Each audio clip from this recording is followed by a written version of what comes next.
2014 ਤੋਂ ਜਦੋਂ ਤੋਂ ਮੋਦੀ ਸਰਕਾਰ ਆਈ ਹੈ 1.5 ਗੁਣਾ ਜ਼ਿਆਦਾ ਕ੍ਰਾਈਮ ਦਲਿਤਾਂ ਦੇ ਖਿਲਾਫ ਵਧਿਆ,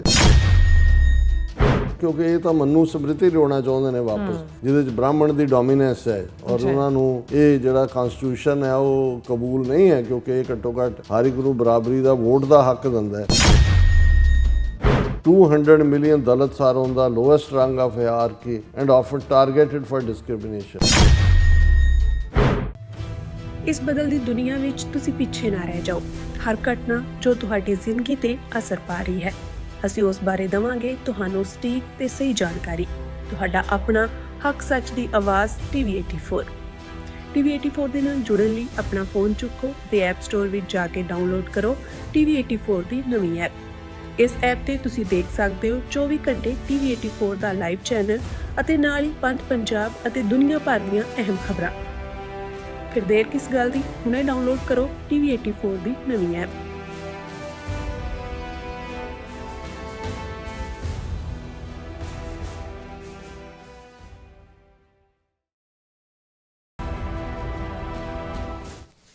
viewers welcome back to programme. So ਇਸ ਗੱਲਬਾਤ ਕਰਨ ਜਾ ਰਹੇ ਹਾਂ ਕਿ ਪਿਛਲੇ ਦਿਨੀ ਨੇਪਾਲ ਵਿੱਚ ਬਲੰਦਰ ਸ਼ਾਹ ਦੀ ਅਗਵਾਈ ਵਿੱਚ ਬਣੀ ਨੇਪਾਲ ਸਰਕਾਰ ਨੇ ਐਲਾਨ ਕੀਤਾ ਹੈ ਕਿ ਉਹ 15 ਦਿਨਾਂ ਦੇ ਵਿੱਚ ਨੇਪਾਲ ਦੇ ਦਲਿਤ ਵਰਗ ਤੋਂ ਇਤਿਹਾਸਿਕ ਮਾਫੀ ਮੰਗਣਗੇ। ਉਹਨਾਂ ਅਨੁਸਾਰ ਸਦੀਆਂ ਤੋਂ ਹਿੰਦੂ ਧਰਮ ਦੇ ਜਾਤ ਪਾਤੀ ਸਿਸਟਮ ਬਦੌਲਤ ਦਲਿਤਾਂ ਨਾਲ ਬਹੁਤ ਧੱਕਾ ਹੁੰਦਾ ਆ ਰਿਹਾ ਹੈ ਕਿ ਭਾਰਤ ਦੇ ਬ੍ਰਾਹਮਣ ਵੀ ਦਲਿਤਾਂ ਤੋਂ ਉਹਨਾਂ ਨਾਲ ਕੀਤੇ ਜ਼ੁਲਮਾਂ ਲਈ ਮਾਫੀ ਮੰਗਣਗੇ। ਇਸ ਬਾਰੇ ਆਪਾਂ ਗੱਲਬਾਤ ਕਰਨ ਜਾ ਰਹੇ ਹਾਂ। ਸੋ ਅਸੀਂ ਚਾਹਾਂਗੇ ਕਿ ਤੁਸੀਂ ਇਸੇ ਤਰ੍ਹਾਂ ਬਣੇ ਰਹਿਣਾ। ਦੇਖਣ ਸੁਣ ਲਈ ਲਿਖਣ ਲਈ ਤੁਹਾਡਾ ਸਭ ਦਾ ਬਹੁਤ ਬਹੁਤ ਸ਼ੁਕਰੀਆ ਜੀ। ਡਾਕਟਰ ਸਾਹਿਬ ਕੀ ਵਿਚਾਰਾਂ ਨੇ?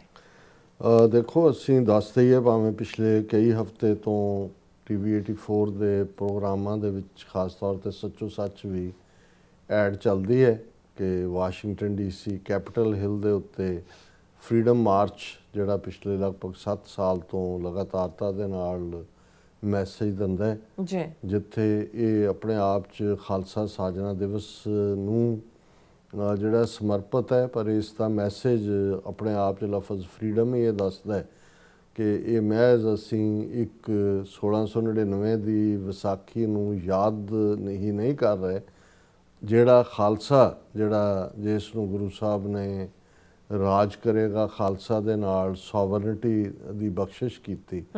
ਔਰ ਅੱਜ ਜਦੋਂ ਕਿ ਅਸੀਂ ਪਿਛਲੇ ਲਗਭਗ 42 ਸਾਲਾਂ ਤੋਂ ਜੂਨ 84 ਤੋਂ ਬਾਅਦ ਖਾਲਿਸਤਾਨ ਦੇ ਸੰਘਰਸ਼ ਨੂੰ, ਜਿੱਥੇ ਸਾਡੇ ਸਿੰਘਾਂ ਸਿੰਘਣੀਆਂ ਨੇ ਆਪਣੇ ਸਰੀਰਾਂ ਦੇ ਨਜ਼ਰਾਨੇ ਭੇਟ ਕੀਤੇ, ਦਿੱਲੀ ਦਰਬਾਰ ਦਾ ਜਿਹੜਾ ਉਹ ਤਖਤ ਉਸ ਨੂੰ ਹਿਲਾਇਆ, ਉੱਥੇ ਇੰਡੀਅਨ ਸਟੇਟ ਟਰਾਂਸਨੈਸ਼ਨਲ ਰਿਪਰੈਸ਼ਨ ਦੇ ਹਥਿਆਰ ਰਾਹੀਂ ਡਾਇਸਪੋਰਾ ਸਿੱਖਾਂ ਦੀ ਆਵਾਜ਼ ਨੂੰ ਕੁਚਲਣ ਦੀ ਵੀ ਕੋਸ਼ਿਸ਼ ਕੀਤੀ, ਪਰ ਉਸ ਨੇ ਰਾਦਰ ਉਸ ਨੂੰ ਸਟਰੈਂਥਨ ਕੀਤਾ। ਔਰ ਅਸੀਂ ਇਹ ਦੇਖਦੇ ਹਾਂ ਕਿ ਆਉਣ ਵਾਲੇ ਅਪ੍ਰੈਲ ਦੇ ਮਹੀਨੇ ਦੇ ਵਿੱਚ, ਅਪ੍ਰੈਲ ਤਾਂ ਆਲਰੇਡੀ ਸ਼ੁਰੂਆਤ ਹੋਈ ਹੈ, ਲੇਕਿਨ ਅੱਡ ਥਾਵਾਂ 'ਤੇ ਕਿਤੇ 11-12 ਅਪ੍ਰੈਲ ਵਾਲੇ ਵੀਕਐਂਡ ਔਰ ਕਿਤੇ 19 ਵਾਲੇ 'ਚ, ਕਿਤੇ 26 ਵਾਲੇ ਲਾਸਟ ਵੀਕਐਂਡ ਅਪ੍ਰੈਲ ਦਾ ਨਿਊਯਾਰਕ ਸਿੱਖ ਡੇ ਪੈਰੇਡ ਹੋਣੀ ਹੈ। ਲੇਕਿਨ ਇਹ ਜਿਹੜਾ ਕੈਪੀਟਲ ਹਿੱਲ ਦੇ ਉੱਤੇ ਮਾਰਚ ਹੈ, ਬੜਾ ਅਹਿਮੀਅਤ ਵਾਲਾ ਹੈ। ਇਹਦੇ 'ਚ ਈਸਟ ਕੋਸਟ ਸਿੱਖ ਕੋਆਰਡੀਨੇਸ਼ਨ ਕਮੇਟੀ ਇਸ ਦੇ ਉੱਤੇ ਐਫਰਟ ਕਰਦੀ ਹੈ।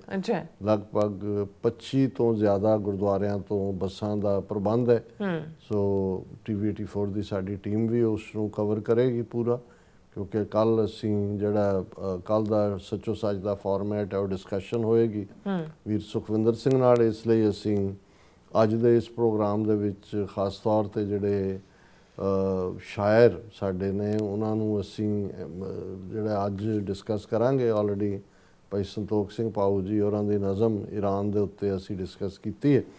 ਔਰ ਇਹ ਵੀ ਅਸੀਂ ਦੱਸ ਦਈਏ ਕਿ ਜਦੋਂ ਅਸੀਂ ਓਵਰਆਲ ਇਹਨਾਂ 5 ਸੈਗਮੈਂਟਸ ਨੂੰ ਤਰਤੀਬ ਦਿੰਦੇ ਹਾਂ ਤਾਂ ਸਾਡਾ ਮਕਸਦ ਸਭ ਤੋਂ ਪਹਿਲਾਂ ਤਾਂ ਜਿਹੜੀ ਟਾਕ ਆਫ ਦਾ ਡੇ ਹੈ, ਔਰ ਜ਼ਾਹਰ ਹੈ ਕਿ 28 ਫਰਵਰੀ ਤੋਂ ਬਾਅਦ ਸਾਡੇ ਪਹਿਲੇ ਜਿਹੜੇ 2-3 ਸੈਗਮੈਂਟ ਹੁੰਦੇ ਨੇ, 2 ਸੈਗਮੈਂਟ ਘੱਟੋ ਘੱਟ ਉਹ ਇਸ ਕ੍ਰਾਈਸਿਸ ਨੂੰ ਹੀ ਸਮਰਪਿਤ ਹੁੰਦੇ ਨੇ।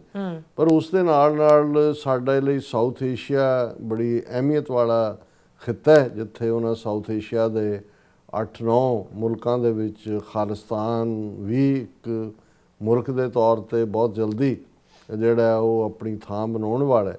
ਔਰ ਪਿਛਲੇ ਪੀਰੀਅਡ ਦੇ ਵਿੱਚ ਅਸੀਂ ਦੇਖਿਆ ਕਿ ਵੀ ਖਾਸ ਤੌਰ ਤੇ ਨੇਪਾਲ ਦੇ ਵਿੱਚ ਔਰ ਬੰਗਲਾਦੇਸ਼ ਦੇ ਵਿੱਚ, ਪਹਿਲਾਂ ਬੰਗਲਾਦੇਸ਼ ਫਿਰ ਨੇਪਾਲ ਦੇ ਵਿੱਚ ਜਿਹੜੀ ਜੈਨ ਜ਼ੀ ਜਿਸ ਨੂੰ ਕਿਹਾ ਜਾਂਦਾ ਹੈ ਕਿ ਇਹ ਜਨਰੇਸ਼ਨ, ਉਹਨਾਂ ਨੇ ਜਿਵੇਂ ਰਾਜ ਪਲਟੇ ਕੀਤੇ ਸ੍ਰੀਲੰਕਾ ਦੇ ਵਿੱਚ ਵੀ ਬਿਲਕੁਲ ਪਹਿਲਾਂ ਉਸ ਦੀ ਸ਼ੁਰੂਆਤ ਪਾਰਟੀ ਵਾਈਜ਼ ਹੋਈ, ਫਿਰ ਅਸੀਂ ਬੰਗਲਾਦੇਸ਼ ਦੇ ਵਿੱਚ ਦੇਖੀ ਜੀ। ਔਰ ਬੰਗਲਾਦੇਸ਼ ਦੇ ਵਿੱਚ ਤਾਂ ਬਿਲਕੁਲ ਢਾਕਾ ਯੂਨੀਵਰਸਿਟੀ ਤੋਂ ਲੈ ਕੇ ਸਾਰੇ ਯੂਨੀਵਰਸਿਟੀਆਂ ਦੇ ਔਰ ਉਹਨਾਂ ਨੇ ਟ੍ਰੈਡੀਸ਼ਨਲ ਪਾਰਟੀਆਂ ਸ਼ੇਖ ਹਸੀਨਾ ਨੂੰ ਦੂਜੇ ਤੀਜੇ ਨੂੰ ਦੌੜਾਤਾ ਇੱਕ ਸਟੇਜ 'ਤੇ। ਹਾਲਾਂ ਵੱਖਰੀ ਕਹਾਣੀ ਹੈ ਕਿ ਚੋਣਾਂ ਤੋਂ ਬਾਅਦ ਜਿਹੜੀ ਪਾਰਟੀ ਦੇ ਕੋਲ ਹੁਣ ਹਕੂਮਤ ਆਈ ਹੈ, ਉਹ ਜਿਹੜੀਆਂ ਦੋ ਮਾਈਆਂ ਦੀ ਲੜਾਈ ਸੀ ਖਾਲਿਦਾ ਜ਼ਿਆ ਔਰ ਸ਼ੇਖ ਹਸੀਨਾ, ਉਹਨਾਂ 'ਚੋਂ ਖਾਲਿਦਾ ਜ਼ਿਆ ਦੀ ਪਾਰਟੀ, ਖਾਲਿਦਾ ਜ਼ਿਆ ਦਾ ਲੜਕਾ ਹੈ ਜਿਹੜਾ ਕਿ ਪ੍ਰਾਈਮ ਮਿਨਿਸਟਰ ਬਣਿਆ, ਲੇਕਿਨ ਤਬਦੀਲੀ ਦੇ ਨਾਲ ਔਰ ਦੂਸਰੇ ਭਾਰਤ ਪ੍ਰਤੀ ਤਾਂ ਇਹ ਸਾਰੇ ਹੀ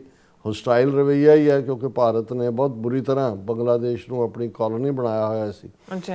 ਨੇਪਾਲ ਦੇ ਵਿੱਚ ਵੀ ਜਿਹੜੀ ਹਾਲਾਂ ਐਗਜ਼ਿਸਟਿੰਗ ਗਵਰਨਮੈਂਟ ਸੀ ਉਹ ਕੋਈ ਪ੍ਰੋ ਇੰਡੀਆ ਨਹੀਂ ਸੀ, ਕਮਿਊਨਿਸਟਾਂ ਦੀ ਸੀ, ਮਿਸਟਰ ਆਇਲੀ, ਲੇਕਿਨ ਉੱਥੇ ਵੀ ਜੈਨ ਜ਼ੀ ਜਿਹਨਾਂ ਨੂੰ ਕਹਿੰਦੇ ਨੇ, ਉਹ ਇੰਨੀ ਤੇਜ਼ੀ ਦੇ ਨਾਲ ਅੱਗੇ ਵਧੇ ਔਰ ਬੇਸ਼ੱਕ ਗੋਲੀਆਂ ਚੱਲੀਆਂ, ਉਹਨਾਂ ਦੇ ਮਾਰੇ ਗਏ ਬੰਦੇ, ਲੇਕਿਨ ਉਹਨਾਂ ਨੇ ਜਿਹੜਾ ਇਹ ਮਜਬੂਰ ਕੀਤਾ ਪ੍ਰੈਜ਼ੀਡੈਂਟ ਨੂੰ ਕਿ ਭਾਈ ਇਹ ਸਾਰਾ ਇਹਨਾਂ ਨੂੰ ਡਿਸਮਿਸ ਕਰੋ। ਦੁਬਾਰਾ ਇਲੈਕਸ਼ਨਾਂ ਹੋਈਆਂ ਔਰ ਹੁਣ ਜਿਹੜੀ ਹਕੂਮਤ ਉੱਥੇ ਬਣੀ ਹੈ ਉਹ 35 ਸਾਲਾ ਰੈਪਰ ਹੈ ਕਾਠਮੰਡੂ ਦਾ, ਜਿਸ ਨੇ ਮਿਸਟਰ ਬਲੇਂਦਰ ਸ਼ਾਹ, ਉਹਦੀ ਕਮਾਂਡ ਦੇ ਵਿੱਚ ਇਹ ਪਹਿਲਾਂ ਹੀ ਨੇਪਾਲ ਦੀ ਹਿਸਟਰੀ ਦਾ ਯੰਗੈਸਟ ਪ੍ਰਾਈਮ ਮਿਨਿਸਟਰ ਹੈ ਔਰ ਇਹ ਜੈਨ ਜ਼ੀ ਨੂੰ ਰਿਪਰੈਜ਼ੈਂਟ ਕਰਦਾ।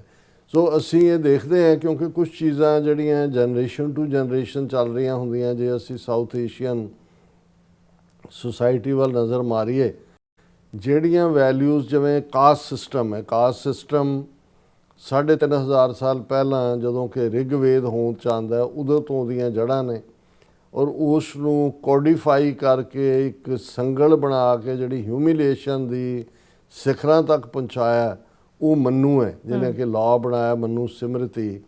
ਜਿਸ ਤੋਂ ਬਾਅਦ ਅਸੀਂ ਦੇਖਦੇ ਹਾਂ ਕਿ ਵੀ ਇਹਦੇ ਬਾਵਜੂਦ ਸਾਊਥ ਏਸ਼ੀਆ ਦੇ ਇਹਨਾਂ ਮੁਲਕਾਂ ਦੇ ਵਿੱਚ ਭਾਵੇਂ ਕੋਈ ਕ੍ਰਿਸਚਨ ਹੈ, ਭਾਵੇਂ ਕੋਈ ਮੁਸਲਮਾਨ ਹੋਇਆ ਜਾਂ ਈਵਨ ਸਿੱਖ ਧਰਮ ਦੇ ਵਿੱਚ ਵੀ ਆਏ, ਕਾਸਟ ਸਿਸਟਮ ਦਾ ਕੋਡ ਜਿਹੜਾ ਹੈ ਉਹ ਕਿਤੇ ਨਾ ਕਿਤੇ ਸਾਡੀ ਮਾਨਸਿਕਤਾ ਦੇ ਵਿੱਚ, ਸਾਡੇ ਸੋਚਣ ਢੰਗ ਦੇ ਵਿੱਚ, ਸਾਡੇ ਸਮਾਜਿਕ ਵਿਹਾਰ ਦੇ ਵਿੱਚ, ਸਾਡੇ ਵਿਆਹ ਸ਼ਾਦੀਆਂ ਵੇਲੇ ਰਿਸ਼ਤਿਆਂ ਦੇ ਵਿੱਚ ਜਿਹੜਾ ਉਹ ਹਾਵੀ ਹੁੰਦਾ। ਹੁਣ ਨੇਪਾਲ ਦੇ ਵਿੱਚ ਬਹੁਤਿਆਂ ਨੂੰ, ਕਿਉਂਕਿ ਨੇਪਾਲ ਪਹਿਲਾ ਹਿੰਦੂ ਰਾਸ਼ਟਰ ਸੀ ਜਿਹੜਾ ਕਿ ਬਾਅਦ ਜਦੋਂ ਹੁਣ ਉਹਨਾਂ ਨੇ ਕਨਸਟੀਟਿਊਸ਼ਨ ਬਣਾਇਆ ਤਾਂ ਉਹਨੂੰ ਕੱਢਤਾ, ਉਹਨਾਂ ਨੇ ਉਹਨੂੰ ਸੈਕੂਲਰ ਮਿਲਕ ਬਣਾਇਆ ਔਰ ਵਰਸਟ ਫਾਰਮ ਦੇ ਵਿੱਚ ਕਾਸਟ ਸਿਸਟਮ ਜਿਹੜਾ ਹੈ ਉੱਥੇ ਲਗਭਗ 13.5-14% ਆਬਾਦੀ ਦਲਿਤਾਂ ਦੀ ਹੈ ਉਹਨਾਂ ਦੀ ਸੁਸਾਇਟੀ 'ਚ, ਪਰ ਉਹਨਾਂ ਨਾਲ ਬਹੁਤ ਮਾੜਾ ਸਲੂਕ ਹੁੰਦਾ ਰਿਹਾ। ਜਿਵੇਂ ਸਾਊਥ ਦੇ ਵਿੱਚ ਹੁਣ ਇੰਡੀਆ 'ਚ ਕਹਿਣ ਨੂੰ ਤਾਂ ਜਿਹੜੇ ਸਾਊਥ ਦੇ ਵੈਸੇ ਹੀ ਕਾਲੇ ਨੇ ਸ਼ਕਲੋਂ, ਦਰਾਵੜ ਰੇਸ ਹੈ, ਔਰ ਆਇਆ ਇਹ ਆਰੀਅਨ ਰੇਸ ਨਾਰਥ ਵਿੱਚੋਂ ਕਾਸਟ ਸਿਸਟਮ ਜਿਹੜਾ ਇਹਨਾਂ ਨੇ ਬ੍ਰਾਹਮਣਵਾਦੀਆਂ ਨੇ ਦਿੱਤਾ। ਲੇਕਿਨ ਤੁਸੀਂ ਦੇਖੋਗੇ ਜਿਵੇਂ ਜਿਹੜਾ ਗੁਲਾਮ ਹੁੰਦਾ ਉਹ ਹੋਰ ਵੀ ਜ਼ਿਆਦਾ ਮੋਰ ਲਾਇਲ ਦੈਨ ਦਾ ਕਿੰਗ ਹੁੰਦਾ। ਸਾਊਥ ਦੇ ਵਿੱਚ ਅੱਜ ਵੀ ਉਹ ਤਮਿਲਨਾਡੂ ਹੋਏ, ਉਹ ਕੇਰਲਾ ਹੋਏ, ਕਾਸਟ ਸਿਸਟਮ ਵਰਸਟ ਫਾਰਮ ਦੇ ਵਿੱਚ ਹੈ। ਨੇਪਾਲ ਦੇ ਵਿੱਚ ਵੀ, ਹਾਲਾਂ ਨੇਪਾਲ ਗੁਰਬਤ ਦਾ ਮਾਰਿਆ ਹੋਇਆ ਰਾਜਾਸ਼ਾਹੀ ਸੀ ਹੁਣ ਤੱਕ, ਜਦੋਂ ਕਿ ਇਹਨਾਂ ਨੇ ਲੈਫਟ, ਸਿਵਲ ਵਾਰ ਹੋਈ, ਉੱਥੇ 40,000 ਤੋਂ ਜ਼ਿਆਦਾ ਲੋਕ ਮਰੇ, ਉੱਥੋਂ ਉਹ ਜਿਹੜੇ ਰਾਜਾਸ਼ਾਹੀ ਦਾ ਐਂਡ ਹੋਇਆ 240 ਸਾਲਾਂ ਬਾਅਦ। ਲੇਕਿਨ ਮੈਂ ਇਹ ਸਮਝਦਾ ਵੀ ਜਿਹੜੀ ਯੰਗ ਜਨਰੇਸ਼ਨ ਹੈ ਉਹ ਬਹੁਤ ਸਾਰੇ ਉਸ ਕੋਡ ਤੋਂ ਛੁਟਕਾਰਾ ਵੀ ਹਾਸਿਲ ਕਰਨਾ ਚਾਹੁੰਦੀ ਹੈ ਜਿਹੜਾ ਲਗਾਤਾਰਤਾ ਦੇ ਨਾਲ ਚੰਬੜਿਆ ਹੋਇਆ। ਔਰ ਇਹ ਸਟੋਰੀ ਦਾ ਇੰਡੀਪੈਂਡੈਂਟ ਜਿਹੜੀ ਪਬਲੀਕੇਸ਼ਨ ਯੂਕੇ ਦੀ ਹੈ, ਉਹਨਾਂ ਦੀ ਹੈਡਲਾਈਨ ਹੈ, Nepal to issue historic apology to its formerly untouchable community will other south Asian nations follow. ਕਿ ਵੀ ਹਕੂਮਤ ਅਜੇ ਬਣੀ ਹੈ ਬਲਿੰਦਰ ਸ਼ਾਹ ਦੀ ਔਰ ਉਹਨੇ ਐਲਾਨ ਕੀਤਾ ਕਿ ਅਸੀਂ 15 ਦਿਨਾਂ ਦੇ ਵਿੱਚ ਜਿਹੜਾ 100 ਨੁਕਾਤੀ ਰਿਫਾਰਮ ਏਜੰਡਾ ਸਾਹਮਣੇ ਲਿਆ ਰਹੇ ਹਾਂ, ਉਹਦੇ 'ਚ ਇੱਕ ਹਿੱਸਾ ਇਹ ਹੋਏਗਾ ਕਿ ਅਸੀਂ ਜਿਹੜਾ ਹੈ ਉਹ ਦਲਿਤ ਕਮਿਊਨਿਟੀ ਤੋਂ, ਜਿਨ੍ਹਾਂ ਦੇ ਨਾਲ ਅਸੀਂ ਸਦੀਆਂ ਤੋਂ ਵਧੀਕੀਆਂ ਕੀਤੀਆਂ, ਵਿਤਕਰਾ ਕੀਤਾ, ਉਹਨਾਂ ਨੂੰ ਜਾਨਵਰਾਂ ਤੋਂ ਬਦਤਰ ਉਹਨਾਂ ਨਾਲ ਸਲੂਕ ਕੀਤਾ, ਅਸੀਂ ਉਹਨਾਂ ਤੋਂ ਫਾਰਮਲੀ ਮਾਫੀ ਮੰਗਦੇ। ਇਹ ਇੱਕ ਚੰਗਾ ਰੁਝਾਨ ਹੁੰਦਾ। ਜਿਵੇਂ ਅਸੀਂ ਜਸਟਿਨ ਟਰੂਡੋ ਜਦੋਂ ਪ੍ਰਾਈਮ ਮਿਨਿਸਟਰ ਸੀ, ਉਹਨਾਂ ਨੇ ਨੇਟਿਵ ਕੈਨੇਡੀਅਨਸ ਤੋਂ ਮਾਫੀ ਮੰਗੀ ਕਿ ਭਾਈ ਅਸੀਂ ਜੋ ਤੁਹਾਡੇ ਨਾਲ ਕੀਤਾ। ਉਹਨਾਂ ਨੇ ਕਾਮਾਗਾਟਾ ਮਾਰੂ ਜਿਹੜਾ ਗੁਰੂ ਨਾਨਕ ਜਹਾਜ਼ ਜਦੋਂ ਉਹਨਾਂ ਦੇ ਨਾਲ ਜੋ ਹੋਇਆ ਉਹਦੇ ਲਈ ਜਸਟਿਨ ਟਰੂਡੋ ਨੇ ਮਾਫੀ ਮੰਗੀ। ਘੱਟੋ ਘੱਟ ਇਹ ਹੁੰਦਾ ਵੀ ਬੈਕ ਹਿਸਟਰੀ ਜਿਹੜੀ ਆ ਉਹਨੂੰ ਤਾਂ ਅਸੀਂ ਬਦਲ ਨਹੀਂ ਸਕਦੇ, ਪਰ ਅਸੀਂ ਆਪਣੀ ਇੰਟੈਂਟ ਜ਼ਰੂਰ ਦਿੰਦੇ ਹਾਂ ਕਿ ਬਈ ਅਸੀਂ ਜਿਹੜਾ ਉਹ ਉਸ ਦੇ ਲਈ ਮਾਫੀ ਗੋ ਹੈ ਔਰ ਅੱਗੋਂ ਲਈ ਅਸੀਂ ਸੁਧਰਾਂਗੇ ਜਾਂ ਸੁਧਰਨ ਦੀ ਕੋਸ਼ਿਸ਼ ਕਰਾਂਗੇ। ਔਰ ਇਸ ਖਬਰ 'ਚ ਉਹਨਾਂ ਨੇ ਇਹੀ ਕਿਹਾ ਵੀ ਸ਼ਾਹ ਗਵਰਨਮੈਂਟ ਦਾ ਜਿਹੜਾ ਏਜੰਡਾ ਹੈ, ਉਹਨਾਂ ਨੇ ਕਿਹਾ ਕਿ ਵੀ the government will formally acknowledge the injustice, discrimination and deprivation of opportunities inflicted on Dalits and historically marginalized communities by the state, society and policy structure। ਕਿ ਜੋ ਅਸੀਂ ਸਦੀਆਂ ਤੋਂ ਸਾਡੀ ਸਟੇਟ ਨੇ ਸਮਾਜ ਨੇ ਜੋ ਸਲੂਕ ਕੀਤਾ ਤੁਹਾਡੇ ਨਾਲ ਔਰ ਤੁਹਾਨੂੰ ਡਿਪਰਾਈਵ ਕੀਤਾ ਮੁੱਢਲੇ ਇਨਸਾਨੀ ਹੱਕਾਂ ਤੋਂ ਵੀ, ਉਸ ਦੇ ਲਈ ਅਸੀਂ ਮਾਫੀ ਚਾਹੁੰਦੇ ਹਾਂ ਔਰ ਇਹ ਅਸੀਂ ਫਾਰਮਲੀ ਹਿਸਟੋਰੀਕਲ ਮਾਫੀ ਮੰਗਾਂਗੇ। ਕਿਉਂਕਿ ਇਹ ਜਿਹੜਾ ਰਿਜਿਡ ਸੋਸ਼ਲ ਸਟ੍ਰੈਟੀਫਿਕੇਸ਼ਨ ਸਿਸਟਮ ਜਿਸ ਦੇ ਥੱਲੇ ਸਭ ਤੋਂ ਜਿਹੜੇ ਥੱਲੜੇ ਪੈੜ ਦੇ ਉੱਤੇ ਖੜੇ ਸ਼ੂਦਰ ਨੇ ਉਹ ਜਿਹੜੇ ਨੇ ਉਹਦਾ ਨਤੀਜਾ ਹੈ ਕਿ ਵੀ ਅੱਜ ਵੀ 42% ਤੋਂ ਜ਼ਿਆਦਾ ਜਿਹੜੇ ਦਲਿਤ ਨੇ ਉਹ ਪਾਵਰਟੀ 'ਚ ਨੇ, ਲੋਅਰ ਲਿਟਰੇਸੀ ਹੈ ਉਹਨਾਂ ਦੀ ਔਰ ਪਰਸਿਸਟੈਂਟ ਨੇ ਉਹਨਾਂ ਦੇ ਹੋਰ ਵੀ ਜਿਹੜੇ ਜੋ ਉਹਨਾਂ ਦੇ ਨਾਲ ਹੋ ਰਿਹਾ। ਔਰ ਇਸ ਦੇ ਉੱਤੇ ਫਿਰ ਈਵਨ ਦਲਿਤ ਐਕਟਿਵਿਸਟ ਦੇ ਕਮੈਂਟ ਵੀ ਨੇ ਵੀ ਇਕੱਲੀ ਗੱਲ ਮਾਫੀ ਤੱਕ ਮਹਿਦੂਦ ਨਹੀਂ ਰਹਿਣੀ ਚਾਹੀਦੀ। ਫਰਦਰ ਜਿਹੜਾ ਹਿਸਟੋਰੀਕਲ ਟ੍ਰੈਜਿਕ ਇਵੈਂਟ ਜੋ ਹੋਇਆ ਕਾਸਟ ਸਿਸਟਮ ਦੇ ਨਾਂ ਥੱਲੇ ਉਹ ਤਾਂ ਹੈ ਹੀ ਹੈ, ਪਰ ਇਸ ਦੇ ਨਾਲ ਨਾਲ ਜਿਹੜੀਆਂ ਨੇ reform efforts must B honest ਕਿ ਜੋ ਅਸੀਂ ਉਹਨਾਂ ਨੂੰ ਇਸ ਸਮਾਜ ਦੇ ਇਸ ਬਿਲਕੁਲ ਨਕਾਰੇ ਹੋਏ ਵਰਗ ਨੂੰ ਇਹਨਾਂ ਨੂੰ ਅਪਲਿਫਟ ਕਿਵੇਂ ਕਰਨਾ ਹੈ ਇਹ ਵੀ ਸਾਡੇ ਲਈ ਜਿਹੜਾ ਬੜਾ ਜ਼ਰੂਰੀ ਹੈ। ਹਾਲਾਂਕਿ 2006 'ਚ ਜਿਹੜਾ ਅਨਟਚੇਬਿਲਿਟੀ ਨੂੰ ਖਤਮ ਕਰਨ ਦਾ ਐਲਾਨ ਕੀਤਾ ਗਿਆ ਸੀ ਸੰਵਿਧਾਨ ਦੇ ਵਿੱਚ, 2011 ਦੇ ਵਿੱਚ ਇਹ ਨੇਪਾਲ ਦੀ ਅਸੀਂ ਗੱਲ ਕਰ ਰਹੇ ਹਾਂ, 2011 ਦੇ ਵਿੱਚ ਜਿਹੜੀ ਕਾਸਟ ਬੇਸਡ ਡਿਸਕ੍ਰਿਮੀਨੇਸ਼ਨ ਹੈ ਉਹਨੂੰ ਐਜ਼ ਏ ਕ੍ਰਿਮੀਨਲ ਐਕਟ ਐਲਾਨਿਆ ਗਿਆ ਸੀ। ਫਿਰ 2022 ਦੇ ਵਿੱਚ ਨੈਸ਼ਨਲ ਅਸੈਂਬਲੀ ਨੇ ਰੈਜ਼ੋਲੂਸ਼ਨ ਪਾਸ ਕੀਤਾ ਸੀ regarding the rights of the Dalit community. ਲੇਕਿਨ ਉਸ ਸਾਰੇ ਪੀਰੀਅਡ ਜਦੋਂ ਇਹ ਰਿਫਾਰਮ ਵੀ ਹੋਇਆ ਕੋਈ ਪਬਲਿਕ ਅਪੋਲੋਜੀ ਨਹੀਂ ਸੀ। ਔਰ ਫਿਰ ਇਸੇ ਹੀ ਜਿਹੜਾ ਦਾ ਇੰਡੀਪੈਂਡੈਂਟ ਦਾ ਆਰਟੀਕਲ ਹੈ ਉਹਦੇ 'ਚ ਹੁਣ ਇਹ ਜਿਹੜਾ ਇੱਧਰ ਭਾਰਤ ਵਾਲੇ ਸੁੱਟਿਆ ਗਿਆ ਕਿ ਵੀ ਬੇਸ਼ੱਕ ਭਾਰਤ ਇਹ ਦਾਅਵਾ ਕਰਦਾ ਹੈ ਵੀ ਉਹਨੇ 1950 ਦੇ ਵਿੱਚ ਜਿਹੜਾ ਕਨਸਟੀਟਿਊਸ਼ਨ ਲਾਗੂ ਕੀਤਾ ਉਹਦੇ ਥੱਲੇ ਸਭ ਨੂੰ ਬਰਾਬਰੀ ਦੇ ਹੱਕ ਨੇ ਔਰ ਇਹ ਕਾਸਟ ਸਿਸਟਮ ਦੀ ਉਹਦੇ 'ਚ ਕੋਈ ਥਾਂ ਨਹੀਂ ਹੈ। ਪਰ ਜਿਹੜਾ ਹਜ਼ਾਰਾਂ ਸਾਲਾਂ ਤੋਂ ਜੋ ਸਲੂਕ ਉਹਨਾਂ ਦੇ ਨਾਲ ਹੋਇਆ, ਜਿਹੜਾ ਅੱਜ ਵੀ ਹੋ ਰਿਹਾ, ਜਿਹੜੇ ਦਲਿਤ ਕਮਿਸ਼ਨ ਬਣੇ ਹੋਏ ਨੇ ਸਟੇਟਾਂ ਦੇ, ਹਜ਼ਾਰਾਂ ਕੰਪਲੇਂਟਸ ਹੁੰਦੀਆਂ। ਰਾਦਰ 2014 ਤੋਂ ਜਦੋਂ ਤੋਂ ਮੋਦੀ ਸਰਕਾਰ ਆਈ ਹੈ 1.5 ਗੁਣਾ ਜ਼ਿਆਦਾ ਕ੍ਰਾਈਮ ਦਲਿਤਾਂ ਦੇ ਖਿਲਾਫ ਵਧਿਆ, ਕਿਉਂਕਿ ਇਹ ਤਾਂ ਮਨੂ ਸਮ੍ਰਿਤੀ ਲਿਆਉਣਾ ਚਾਹੁੰਦੇ ਨੇ ਵਾਪਸ, ਜਿਹਦੇ 'ਚ ਬ੍ਰਾਹਮਣ ਦੀ ਡੋਮੀਨੈਂਸ ਹੈ ਔਰ ਉਹਨਾਂ ਨੂੰ ਇਹ ਜਿਹੜਾ ਕਨਸਟੀਟਿਊਸ਼ਨ ਹੈ ਉਹ ਕਬੂਲ ਨਹੀਂ ਹੈ ਕਿਉਂਕਿ ਇਹ ਘੱਟੋ ਘੱਟ ਹਰ ਇੱਕ ਨੂੰ ਬਰਾਬਰੀ ਦਾ ਵੋਟ ਦਾ ਹੱਕ ਦਿੰਦਾ ਹੈ। ਔਰ ਇਹ ਜਿਹੜਾ ਉਹਦੇ 'ਚ ਇਹ ਪੁੱਛਿਆ ਗਿਆ ਕਿ ਵੀ ਕੀ ਭਾਰਤ ਵੀ ਨੇਪਾਲ's decision to offer an official apology has promoted similar calls from India where Dalit face similar if not worse discrimination। rather ਇਹ ਵੀ ਕਿਉਂਕਿ ਇਹਨੇ ਇੰਡੀਪੈਂਡੈਂਟ ਦਾ ਹੀ ਕਹਿਣਾ ਕਿ ਵੀ ਈਵਨ ਜਿਹੜੇ ਭਾਰਤ ਦੇ ਵਿੱਚ ਚੰਦਰ ਸ਼ੇਖਰ ਆਜ਼ਾਦ ਇਹ ਇੱਕ ਦਲਿਤ ਲੀਡਰ ਹੈ, ਉਸ ਨੇ ਪਾਰਲੀਮੈਂਟ ਦੇ ਵਿੱਚ ਖਲੋ ਕੇ ਕਿਹਾ ਕਿ ਜੇ ਨੇਪਾਲ ਇਸ ਦੇ ਲਈ ਮਾਫੀ ਮੰਗ ਸਕਦਾ ਹੈ ਤੇ ਹੁਣ ਇਹਦੀ ਮੋਰਲ ਰਿਸਪੌਂਸਿਬਿਲਿਟੀ ਜਿਹੜੀ ਹਿਸਟੋਰੀਕਲ ਅਨਜਸਟਿਸ ਕੀਤਾ ਹੈ ਇਹ ਭਾਰਤ ਦਾ when will this parliament apologize to those discriminated for thousands of years and even today are forced to fight for basic necessities such as food, clothing and shelter। He said in the Hindi language। ਇਹਨੇ ਚੰਦਰ ਸ਼ੇਖਰ ਹੁਣ MP ਹੈ, ਉਹਨੇ parliament 'ਚ ਕਿਹਾ ਕਿ ਵੀ ਨੇਪਾਲ ਵਰਗਾ ਮੁਲਕ ਮਾਫੀ ਮੰਗ ਰਿਹਾ ਹੈ ਔਰ ਰਿਗਰੈਟ ਕਰ ਰਿਹਾ ਔਰ ਉਹਨਾਂ ਦੀ ਅਪਲਿਫਟ ਲਈ ਤੁਸੀਂ ਕਦੋਂ ਜਿਹੜਾ ਤੁਸੀਂ ਹਜ਼ਾਰਾਂ ਸਾਲਾਂ ਤੋਂ ਇਨਜਸਟਿਸ ਕੀਤਾ ਉਸ ਦੇ ਲਈ ਕਦੋਂ ਜਿਹੜਾ ਉਹ ਮਾਫੀ ਮੰਗੋਗੇ ਔਰ ਉਹਨਾਂ ਦੀ ਜੀਵਨ ਪੱਧਰ ਨੂੰ ਸੁਧਾਰਨ ਲਈ ਕੰਮ ਕਰੋਗੇ। ਔਰ ਫਿਰ ਇਸੇ ਸਟੋਰੀ 'ਚ ਇਹ ਹੈ ਕਿ ਵੀ nearly 200 million Dalits are on the lowest rung of hierarchy and often targeted for discrimination। 200 million ਦਾ ਮਤਲਬ 20 ਕਰੋੜ। ਇਹ 20 ਕਰੋੜ ਜਿਹੜੇ ਨੇ ਉਸ ਡੰਡੇ ਦੇ ਸਭ ਤੋਂ ਛੋਟੇ ਜਿਹੜਾ ਕਾਸਟ ਸਿਸਟਮ ਦਾ ਉਹ ਪਾਇਦਾਨ ਹੈ ਉਸ ਦੇ ਉੱਤੇ ਖੜੇ ਨੇ ਔਰ ਇਹਨਾਂ ਦੇ ਨਾਲ ਜਿਹੜਾ ਹੈ ਇਹ ਧੱਕਾ ਹੋ ਰਿਹਾ। ਸੋ ਅਸੀਂ ਸਮਝਦੇ ਹਾਂ ਕਿ ਵੀ ਜਿਹੜੀ ਵੀ ਗੱਲ ਪੋਜ਼ਿਟਿਵ ਹੈ ਇਹ ਜੈਨ ਜ਼ੀ ਹੀ ਕਰ ਸਕਦੀ ਸੀ ਜੋ ਨੇਪਾਲ ਦੇ ਐਡਮਿਨਿਸਟ੍ਰੇਸ਼ਨ ਨੇ ਕੀਤਾ ਤੇ ਹੋਪਫੁਲੀ ਜਿਹੜਾ ਇਹ ਬਹੁਤ ਉਹ ਕੋਡ ਹੈ ਜੋ ਈਵਨ ਸਿੱਖੀ ਦੇ ਹਵਾਲੇ ਨਾਲ ਵੀ, ਹਾਲਾਂ ਸਾਡੇ ਧਰਮ ਦੇ ਵਿੱਚ ਕੋਈ ਥਾਂ ਨਹੀਂ ਹੈ।